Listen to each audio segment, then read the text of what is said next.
Okay, this is a great movie idea for Spike Lee. Hat tip to the book Complicity. First, the framing. The manufactured moral panic. It's like the migrant caravan. Antifa's everywhere. It's the same pattern. Elites using the media and the courts to manufacture hysteria over something that's at best exaggerated and often entirely contrived. New York perfects this early. It's March 1741, and New York City has just emerged from a brutally cold winter. Lots of fires from indoor heating and because everyone lives on top of each other. There are about 10,000 people in the city limits, 20% of whom are black slaves. Life is fast, it's loose. There are black codes on the books like no carousing late at night, but even then, the city doesn't sleep. Case in point, Houston's Tavern on the Hudson, where black folks and poor whites would gather and scheme because John Houston and his wife Sarah would also fence their stolen goods. So this huge fire breaks out in the moral heart of the city, Fort George, and black folks are suspected, of course. But after a long investigation, no one's indicted, and the panic stalls. That's where this woman named Negro Peg, these names are great, she gets caught for stealing, and a maid from Houston's Tavern named Mary Burton drops a bombshell. She agrees to testify in the stolen goods case because she's promised freedom. So she comes straight to the grand jury and says right away, I'll spill the beans on everything except the fires. The fires? No one asked her about the fires.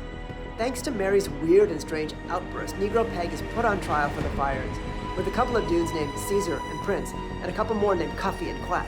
And at the trial of Cuffy and Quack, a kid named Niblet Sandy comes right out and says, the plan was to burn the buildings and kill the white men as they escaped. The tavern owner, Houston, would become king, Caesar would become governor, and the other black dudes would take the wives of the murdered white folks as their own.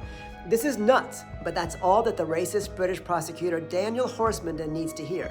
The jury convicts Cuffy and Quack within minutes, and the next day they're marched out to be burned at the stake, alive. Quack's owner, who testified for him, is shocked and stands next to Quack as he dies. Cuffy's got no one. Even Horsmanden thinks the punishment goes too far. But this was just trial number one. Horsmanden expands the inquiry. He calls for more witnesses, and hundreds of enslaved people come forward. Not because they were conspirators, because silence is dangerous.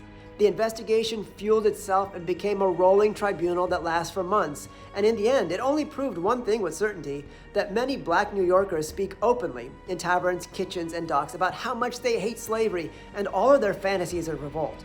The city's response is swift. Taverns are shut down. Interracial spaces are dismantled, policing is intensified, race mixing is criminalized more aggressively. New York City builds an authoritarian enforcement regime not to stop fires or theft, but to stop talking. The great Negro plot of 1741 was never proven, but the panic worked. And it taught New York City a lesson it never forgets. Fear can maintain social hierarchy.